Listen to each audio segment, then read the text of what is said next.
Superb. Thank you. Okay. So guys, today's chapter is IAM, which is Identity Access Management. Guys, identity and access management is a kind of very bigger chapter already when AWS was not existing. Right?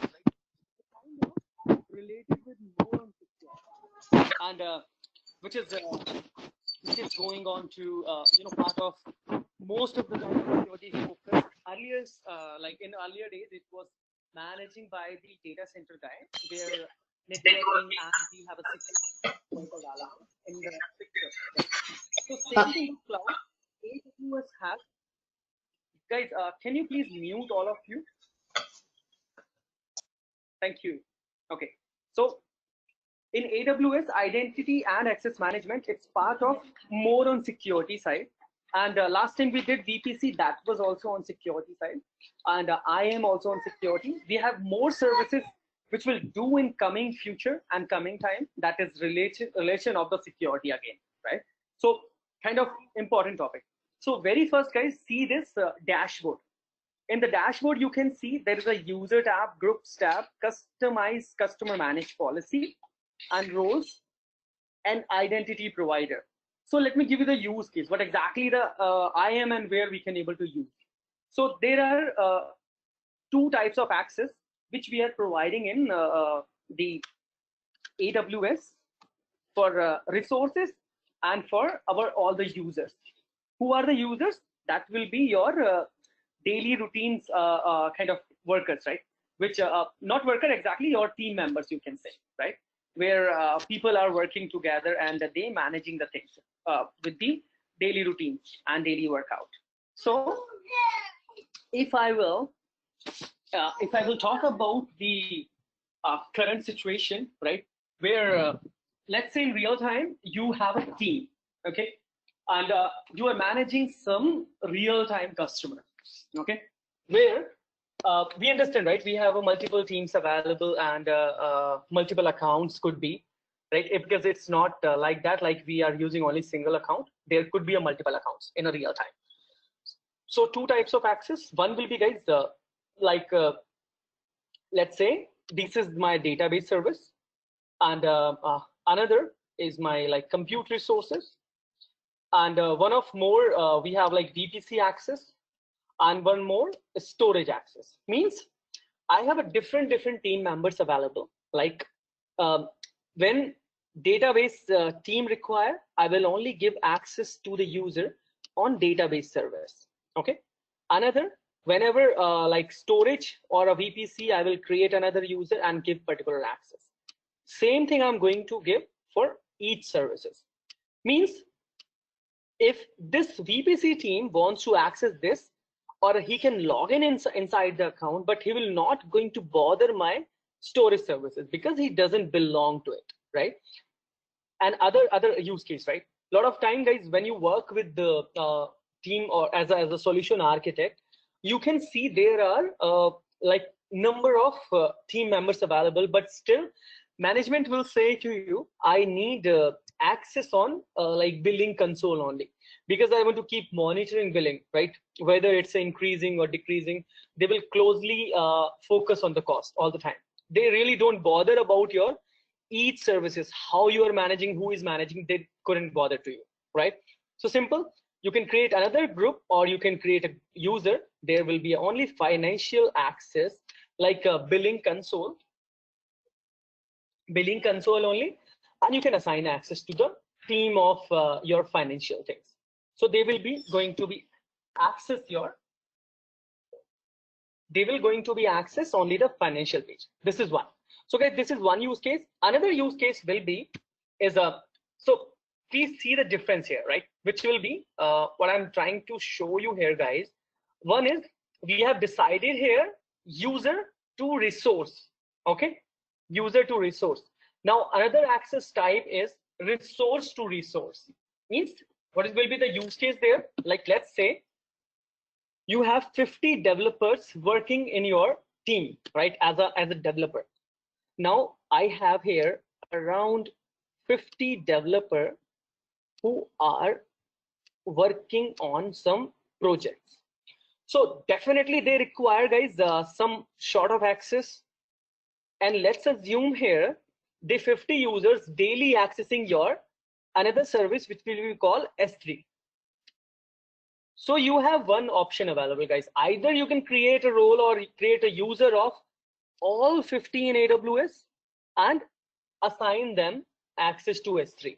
This will be more critical, guys, an unmanaged thing kind of, because totally like there could be a 400, there could be a more users in the future, right? So just to manage these things, AWS has given option resource to resource access, which will be you can create one EC2 that will be your like compute resource, right? Because definitely when there is a compute resource, why compute resource required? Because guys, all the developers are available in your physical data center. They are going to log in the server to access S3, correct? That is clear, right? In EC2 is another resource of AWS. Now you can give access EC2 to S3 instead of all the developer. You have given one resource to another resource access. Now, if all the 50 or any other developer who has access on this EC2, they will get by default access on S3, right? So that you can solve your problem for multiple users in a resource to resource access. And it is kind of, guys, more regular practice. AWS also saying like use multiple services. So how we can use multiple services, guys? We have to give a cross permission, resource to resource. They can use. So there are two types, guys. One is IAM user you are creating. Another you are creating IAM profile. So this will be, guys, your IAM profile, and user case will be your IAM user access. So one is resource to resource, another is user to resource. Cool. These are the use cases you will get in a picture. Else there are a lot of things which we are going to cover while we do more practice or more sessions in coming time. Okay, so that can be done according to that. Now let's do it very quick. One basic practical here, which will be, let's create one user. Let's say I want to have S3 user only. Okay, now guys, there are two types of access. One will be console, which I'm doing this time. Another is programmatic. Programmatic access is something called, guys, when you are like looking to have a API access, API or CLI or SDK. If I'm a developer, I will use my SDK APIs, right? If I'm a DevOps guy, I will use CLI. Based on availability, you can give the access. It is really not necessary, guys, to give both access to the user in one shot. No, you have to ask first, you have to understand first the requirement, then only we can give the access. And best practice will be create user, give only S3 access if user is required, right? Don't give another service access. Like EC2 doesn't require, don't give. CloudWatch doesn't require, don't give, right? Only required access, give slowly. Or being an administrator, being an architect, when you have a new joinee in your team, doesn't matter he's having like very good experience, right, in AWS as an architect. Start giving first read-only access, then make him understandable, then start giving EC2 access, then S3, then IAM. Based on that, until unless like he's fine with the environment, you can give complete access administrator. That is fine, but that will be step by step. Don't give in a one shot all the access, right? That will be part of your best practices. So we are creating this time only like the management console access. That is fine. Let's create the user with a password and next permission. So guys, as I'm looking for S3 access only, S3 is a storage. So I'm looking part of like creating a policy. So there is an option, either you can use your existing or customized policy. I'll guide you guys how to create customized policy based on the requirement. Okay. Else AWS has number of existing policy, which is template pre-created by Amazon, which we can able to use it just by the typing of search. So I'm looking here S3, simple. Yes, I'm looking S3 full access. None of about after like apart from this. So I'm not going to give any other access. Next, add the tag here. Tagging is most important. So I'm looking at S3 user. Why you are doing this? Simple. Create user.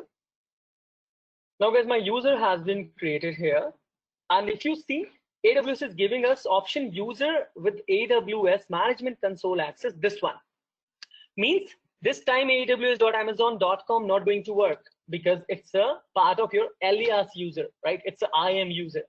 So IAM user should use the different account, different browser actually, sorry, different URL to get in that. So I'm going with my fresh browser and let me give here console access. Okay, now my username was S3 user, and we'll see the restriction which we have given. So we have given the permission only S3. So this user must not be able to access any other services apart from here, right? So here S3 user, so a little bit different console, right, to access what I'm looking for. Do sign in. I don't want to say password. We are good here.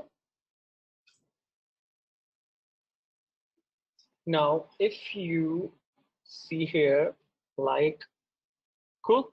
So very first, I'm going to try, guys, EC2, which is most common compute resources we are always using. But please remember, I created this user only for storage, which will be S3 limited only. So I should be able to get access denied here, and that will be problem, right? So running instances, right? And error fetching data because you are not authorizing, right? Authorized to perform this. Means, guys, it's up to you. Level you can define. I want to give read only, that you can do. Now let's see another, that will be S3, which we are looking for. So I can click on it, S3, and meanwhile it is going to be how, let's modify some more permission, right? Which I'm looking for. So my user here, let's go back to IAM. We are okay now. So, and let's give the read only permission which we are looking for, EC2, where I'm getting currently error, okay?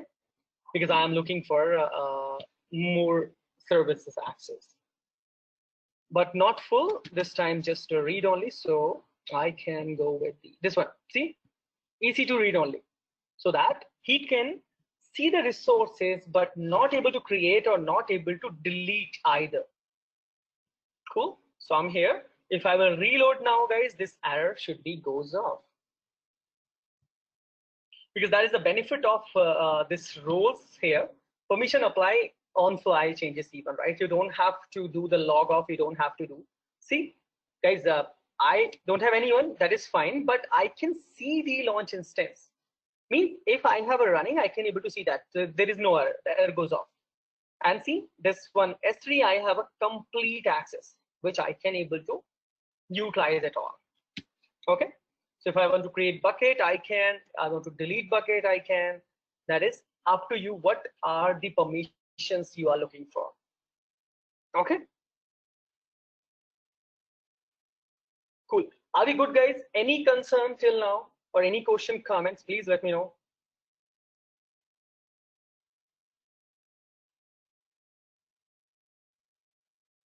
Are we clear of use case, guys? Understanding resource to resource and your like user to resource, because these things will really come in interview very frequently. Yeah, we are good. Yeah, we are good. Super, super, super. All right, guys. Hey, guys, 1 second. I'm getting one call. Just a moment.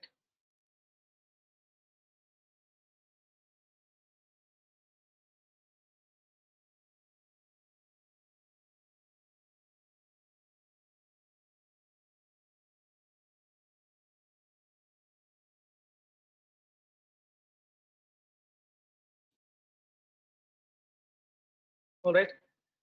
Guys, I just got some calls actually, which will be kind of unexpected. So I have to rush out somewhere. And okay.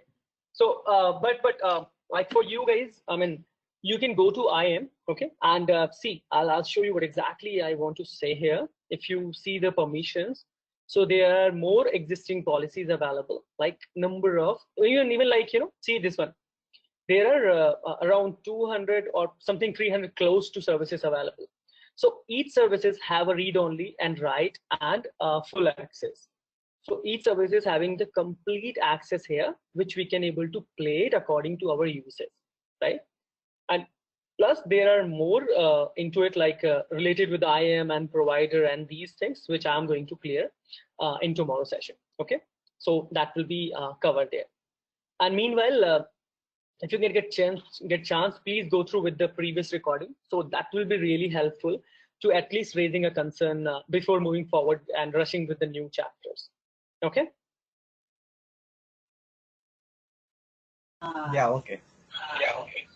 And guys, I'm so sorry on last moment, but this is really something needed. So just take care, and let's catch up tomorrow at the same time. Okay. Okay. Right. Anyone wants to say something? Sorry, I missed out. No, everything. Yeah. I got it definitely. I'll get the document. I'll get put in the same that folder. Okay, sure, Dev. Thank you. Thank you so much, and thank you so much for supporting. Bye bye.